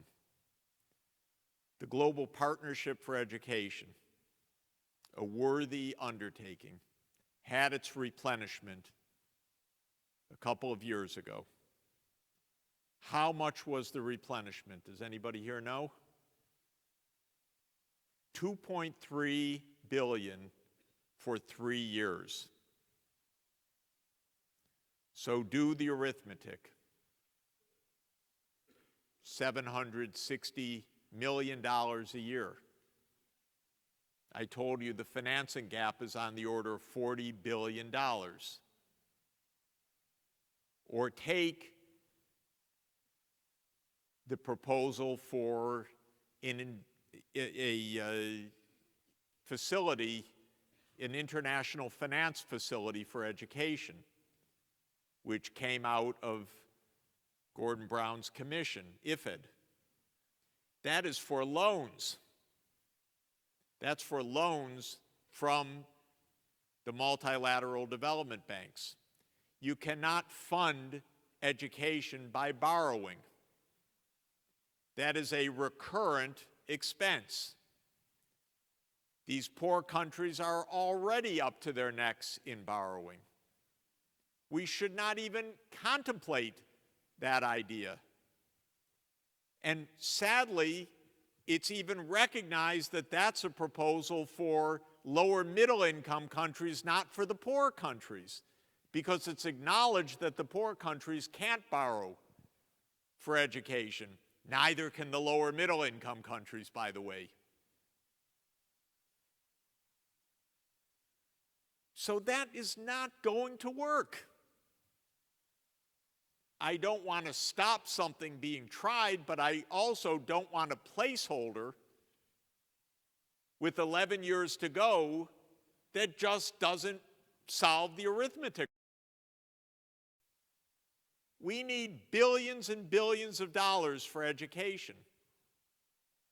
We need to explain to every government it's to leave kids without education. It's not wise, it's not prudent, it's not fair, and it's not what we signed up to. I've tried for years to instigate in some way a global fund for education. This is what we need. It's not anywhere on the drawing board, I'm sorry to say. We have lots of placeholders. We have the partnership. We have IFID and so forth. But if you follow the logic and the basic arithmetic, we're just not going to make it. So I would like this society to step up and say we need to get the kids in school. We need to make sure that they're learning. We need to spare no expense. And I'll help you do that. And I'll also help you to understand how tiny $40 billion is among friends. Because as a macroeconomist, I can share some news with you. What we're denying to our kids around the world is shockingly small in the scheme of things. The world, I told you, makes output and income of $100 trillion a year. 100 trillion. So 1% of that is $1 trillion a year, and 1/10 of 1% of that is 100 billion. And so I'm talking about 4/10 of 1/10 of 1%. My God, that's rounding error, ladies and gentlemen. And if you want it put another way, the Pentagon spends $2 billion a day. And the wars in Iraq and Syria and Afghanistan, which did nothing but destruction, $5 trillion down the drain. And then we can't find funding of $40 billion a year from all the rich world for our kids. Or Donald Trump selling Saudi Arabia what he wants, $100 billion of weapons, because he says that's jobs, jobs, jobs. That is a sickness, by the way. Those are not the jobs we need. We need the jobs of teachers, teaching children.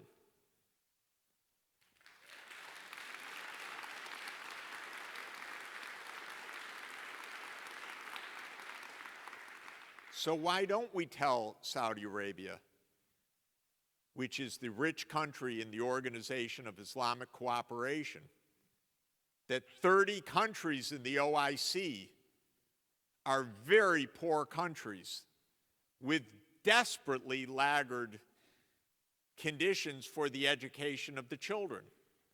So don't buy $100 billion of arms. Put the money into your kids.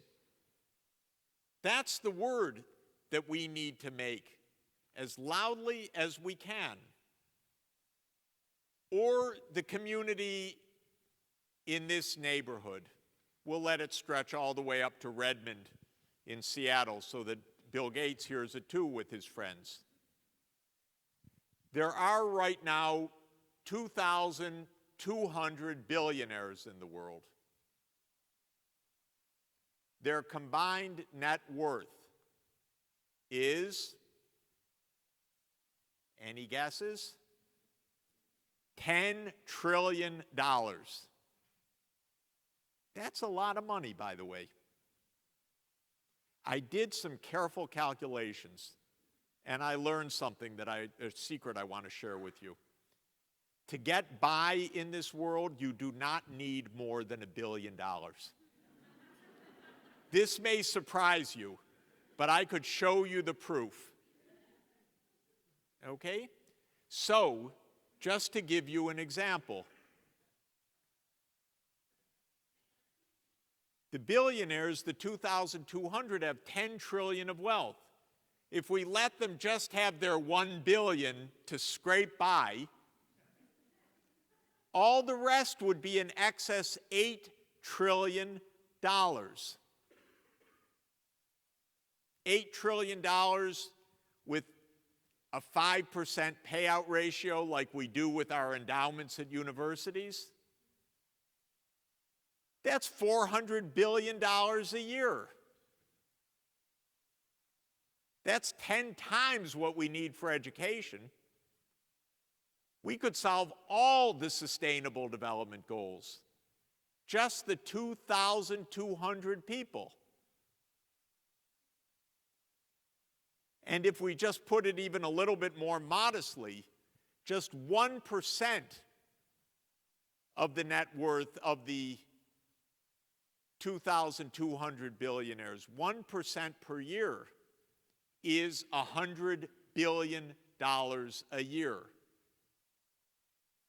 That is enough to ensure that everybody on this planet has access to health care and that every child has a place in school up through secondary level. That's what 2,000 people could do. That's how crazy our world is. So I suggest to them it's time for them to give their 1%. And if they don't want to give it, we should take it.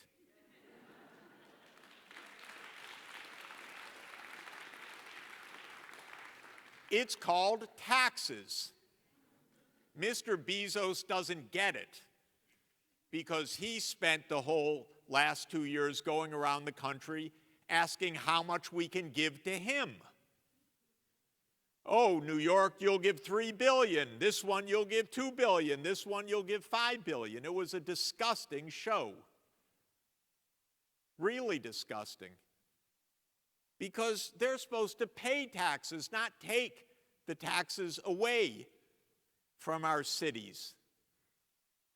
So we've got to figure this out right. The money is there. We need to raise our voices. In September, all the world leaders will be at the United Nations. They're coming for 3 days of summitry. There will be a climate summit, which is absolutely crucial because we're wrecking the planet as fast as imaginable.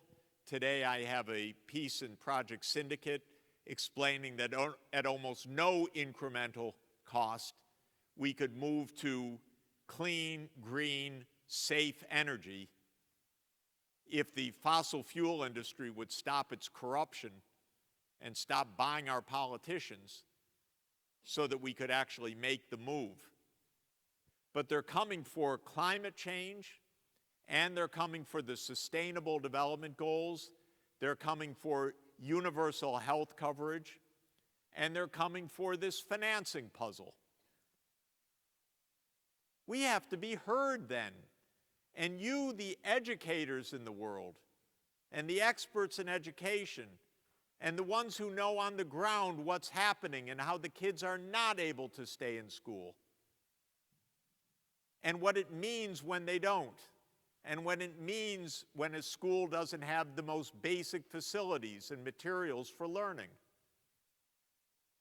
Please, the CIES, make your voices heard. Let me help you to do so.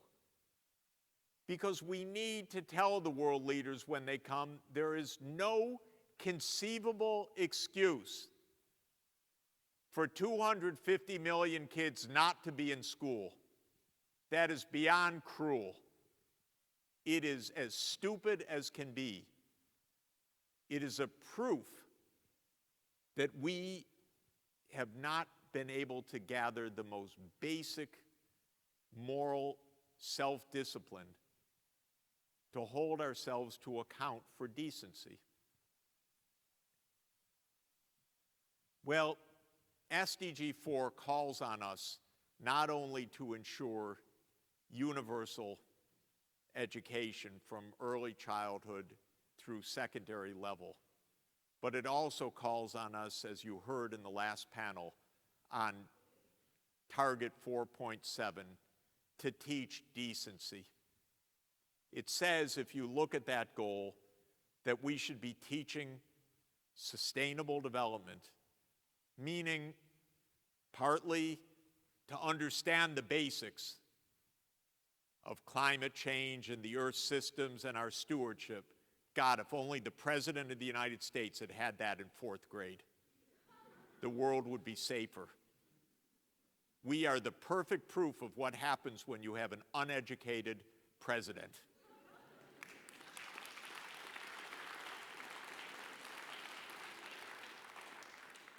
But it also says that we should be teaching global citizenship. We should be teaching care for each other. We should be teaching respect. We should be teaching love of culture. We should be teaching the human meaning of life. So let's work together to ensure that every child has the chance to receive an education of quality and of decency, because this is the only path we have to make a safe and decent and prosperous and sustainable world. Thank you very much.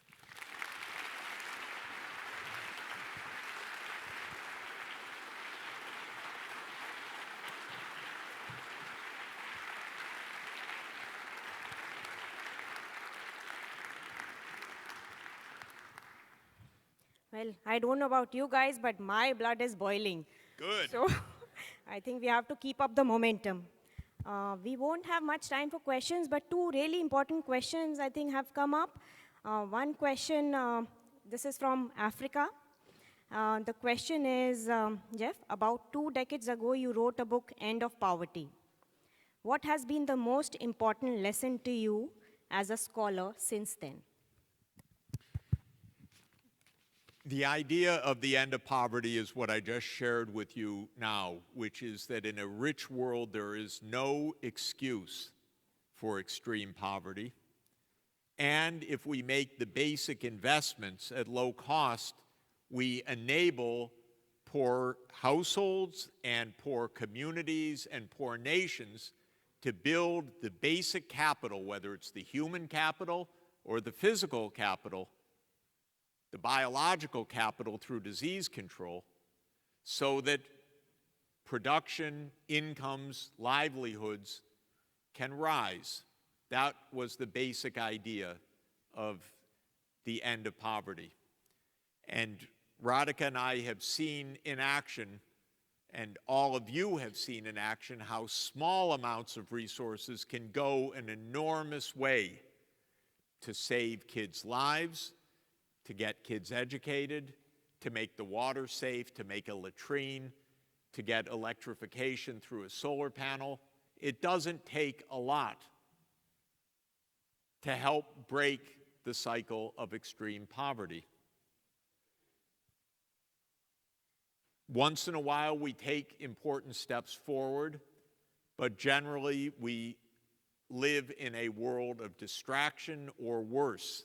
Now we live in a world of nastiness where there are strong men all around who are propounding hate and who, in their ignorance and their vulgarity, are cutting and denigrating the help that we should be giving to each other.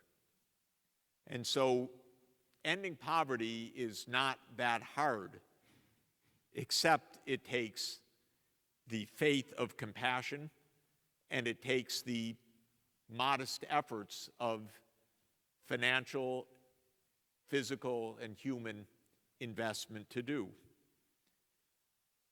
The conditions for ending poverty are actually better than ever because our technologies are more powerful. The digital revolution really is a friend for us, or could be. It could also mean the end of jobs for poor people. I've indicated that. But it also could mean mass education, having access to world information, to access to health care. We're at the point where the phone will be able to read the x-rays. So when the radiologists are not there, there will be ways to make basic diagnostics and basic approaches for health delivery as well. We know that the digital revolution allows for universal access to banking, not with the physical branch or even an ATM machine, but through M-Pesa or an e-wallet. We know that the digital revolution allows for online identity, for e-governance, and so on. We have tools now that are better than ever before. But we're also in an age that is so inexplicably badly governed. It's shocking. We've never had worse government than we have in the United States right now. In our history, we are corrupt. We have money that drives our politics. We have a completely dyspeptic, psychopathic president, I'm afraid. And it's dangerous. We have to do better than this. And as citizens, we have to take extra care to stop electing the creeps. By the way, that's happening in a lot of places right now.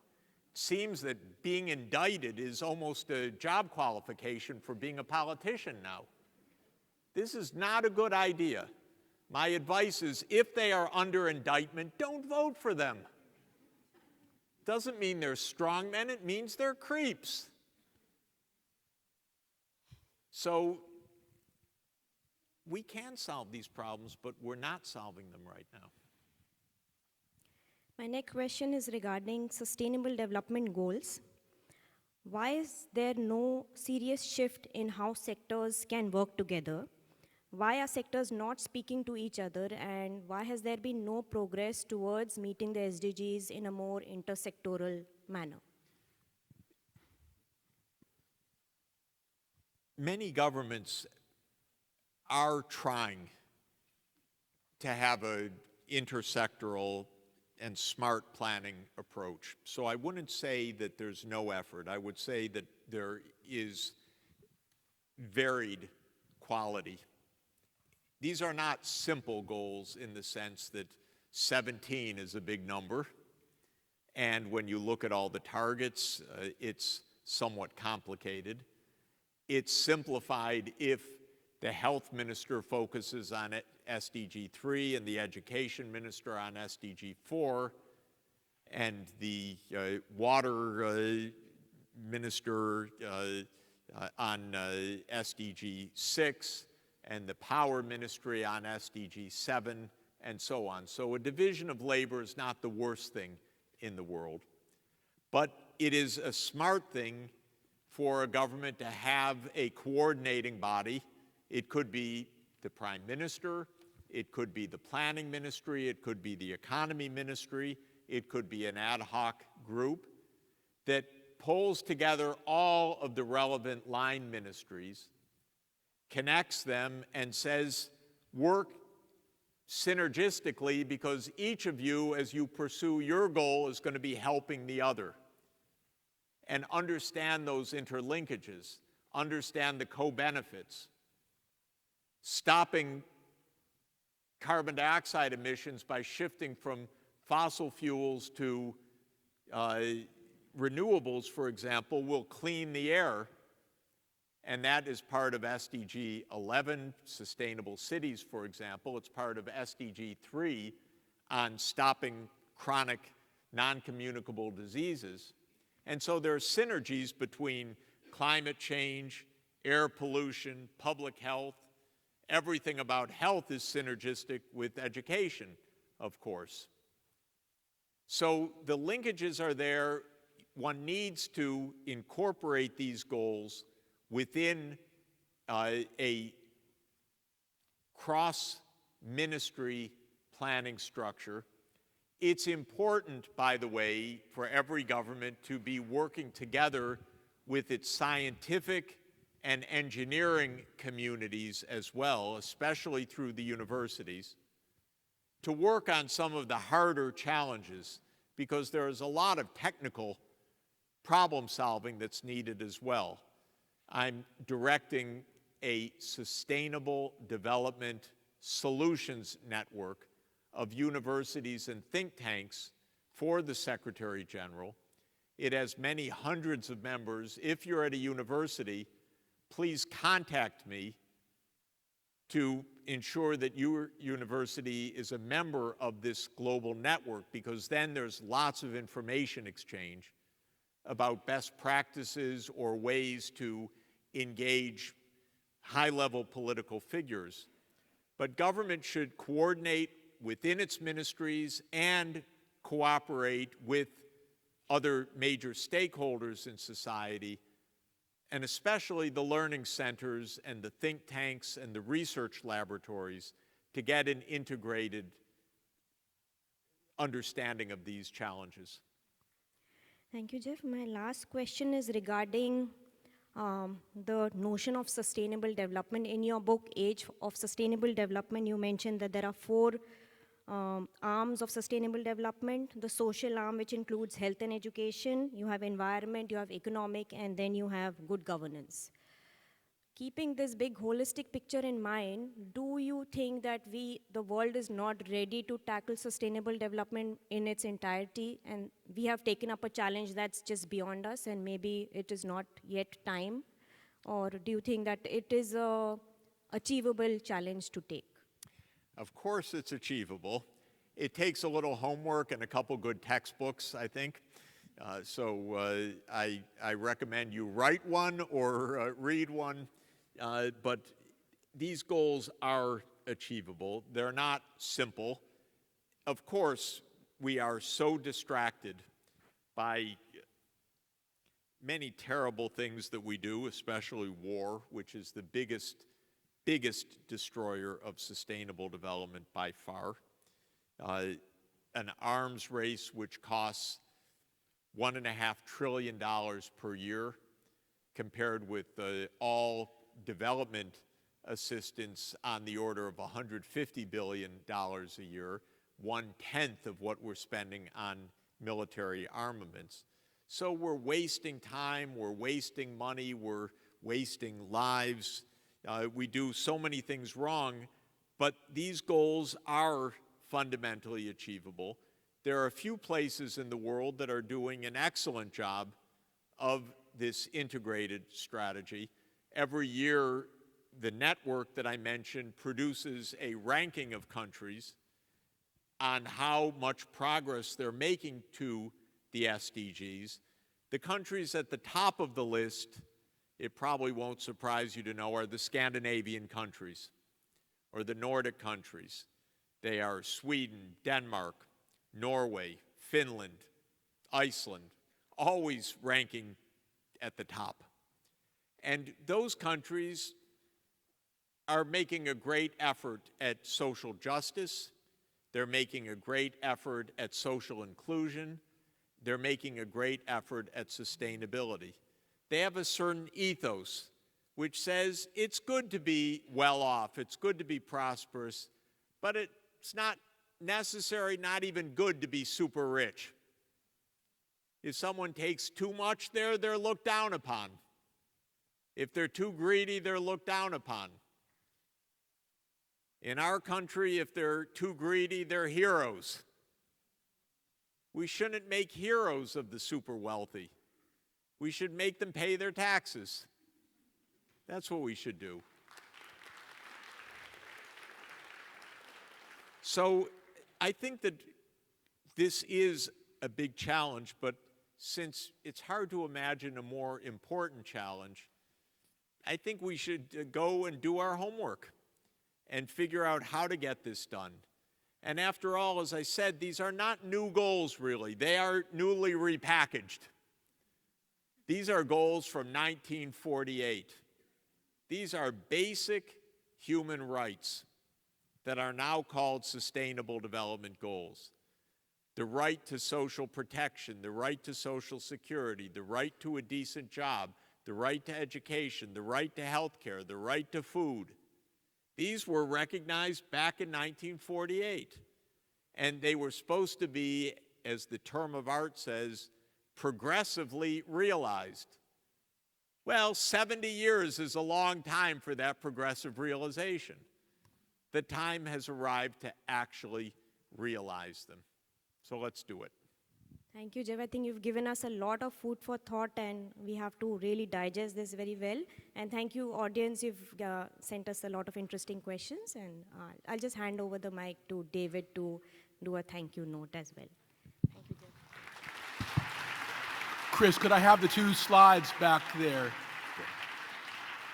How do you like that, Jeff? He came off of the airplane 6 hours ago or 9 hours ago, and he's about to get on another airplane going back to New York. That was some presentation. Thank you so much, Jeff. Thanks to all of you. The kids are in your hands. Let's take care of them, and let me know how I can help you to do so. Thank you very much. Okay, we'll take the second slide now, Chris. I just want to leave you with an image here of how central and important the United Nations and this building was to my own country in the past. This is not a new thing. We've been committed to the United Nations for years. We have to continue that commitment. Now, my job here is to wrap things up. I want to first do some housekeeping things. When you leave the theater, over here on the U-shaped horseshoe, you'll be able to catch a bus back to the Hyatt. Tomorrow morning, we're convening again at 8 o'clock. We have some fantastic plenary panels. I also want to make sure everybody doesn't leave before you acknowledge again the wonderful panelists from UNESCO. Thank you, Aaron. Thank you, Jordan. Thank you, Sue. Thank you, Claudia. Thank you so much, Radhika. You really pulled the event together. Thank you so much to my 2 helpers at Penn State, Natasha Mansour and Meng Yi. And then finally, I just want to mention 2 names that you won't see up here on the program, but who really helped make this event happen. That would be Hugh McLean of Open Societies Foundation. Thank you very much, Hugh, if you're here. And also to my muse and the horsepower behind this, Catherine Wadley, wherever you are, thank you very much. You more than anybody made this come together. That's all, folks, for tonight. Have a good rest of the week. We have a very rich week ahead of us. Let's get to work.